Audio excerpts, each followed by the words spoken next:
What's up guys, it's Elran here. Today I want to talk about Marvel's huge success in the last 15 years. How the business transformed from a bankrupt company into this movie franchise beast under Disney. We'll also take a look at the different business segments and main revenue drivers for Marvel. If you haven't seen Marvel's success in the last decade, you were probably blipped by a large purple alien a decade ago and were just brought back to life to see this video. Many of the most successful films in the last decades were Marvel movies. They are very present in the gaming industry, their merchandise is everywhere, and they have many successful TV series. But it wasn't always this way for Marvel. In late 1996, Marvel fired roughly 1/3 of its employees and they were filing for bankruptcy, with $610 million in debt. The stock price of the company dropped from roughly $35.8 per share in 1993 to $2.3 in 1996. So what made this company fail so hard in the early 1990s? Ronald Perlman bought the company in 1989 for $82.5 million. He had an idea to revive Marvel and make a huge profit out of it. He immediately began a massive issuance of comic books and raised the prices. At the beginning, it was a hit. Many people bought those comic books as an investment, hoping they could sell it for a profit in a few years. But the mass issuance of comic books made it clear at some point that people will not make money from it. The pressure for quick profits dropped the quality of the comic books and eventually it caught up to Marvel, and comic book sales slowed down. Marvel then decided to sell more merchandise, but that failed too. Perlman thought that the future of Marvel should be in the movie industry, but he could not convince the shareholders and he filed for bankruptcy.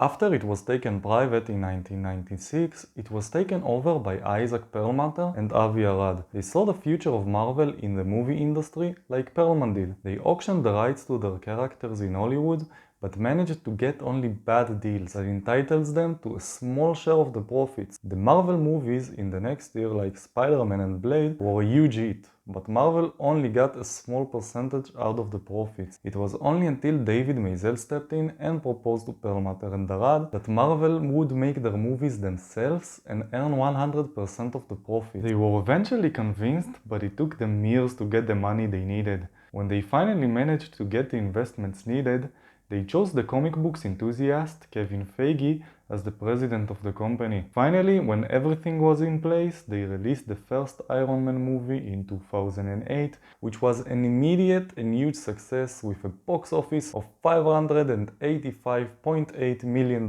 Following that success, in 2009, Disney acquired Marvel for $4.3 billion.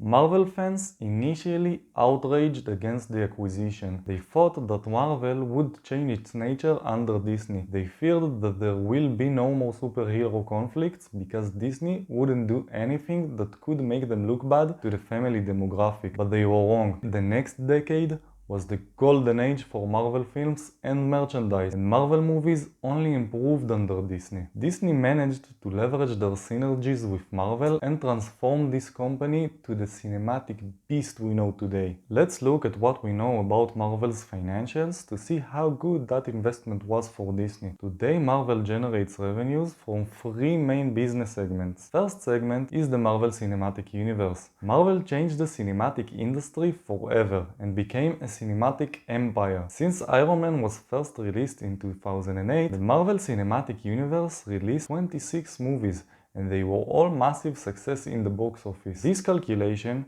shows how much Marvel made in box office for every movie they released since the first Iron Man movie, and what was the budget for each movie. They have 10 movies that generated more than $1 billion. The total box office sales sum up to a staggering number of $25.4 billion, and the budget sum up to $5.1 billion, which makes the MCU by far the highest grossing film franchise in history. How did they manage to become so successful in the film industry? With great profits comes great budget. When huge profits started to flow in, Disney felt encouraged to take more risk and invest heavily on each Marvel movie they produced. Since Iron Man first came out in 2008, there was not a single Marvel movie that had cost under $130 million.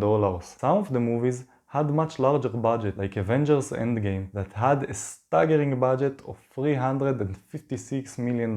This approach really paid off for Disney. Fans loved the outcome of the big investment in each movie, and Disney managed to attract a whole new generation of fans. This is not the only bold strategy Disney used for its Marvel films. The Marvel Cinematic Universe today is structured as a cohesive storyline that includes 27 films. This goes far beyond any other story arc that came before it. Before Disney took that approach, filmmakers thought that the audience would lose interest after a few films, and therefore such a long story arc could never be profitable. That risk also paid off for Disney, as they managed to create a dedicated Marvel fanbase. Marvel's success in the film industry is very impressive, but it's not the only successful revenue-generating segment. The second segment that was very successful for Marvel is the Marvel merchandise business. Disney leveraged their success in cinemas to sell Marvel-themed products. This is not a new strategy. It was done by every other movie franchise out there. But Disney went far beyond the classic t-shirt and mugs merchandise. It seems like they sell absolutely everything, and I mean it. Examples for that will be toasters, popcorn makers, cosmetics, Mjolnir toolbox, and a Thor alarm clock dumbbell. Yes, I'm not kidding. It's both an alarm clock and a dumbbell. Disney also released a few Marvel NFT projects with Vivi App in 2021, and they all sold out immediately. It was very hard to find the revenue numbers Disney made for Marvel merchandise, and I saw some contradicting estimates, but most of the estimates that I could find far exceeded the revenues Disney made for Marvel movies, by low single-digit multiple of that. The last business segment that I'd like to talk about is the Marvel TV series. Disney was able to make a very successful business segment for Marvel in the streaming industry. They had very successful series like Loki, The Falcon and the Winter Soldier, and WandaVision in Disney+. The revenue estimates for this business segment were very hard to find, since the revenues come from Disney+ subscriptions, but I was able to find estimates by Nielsen for the audience number each movie drove.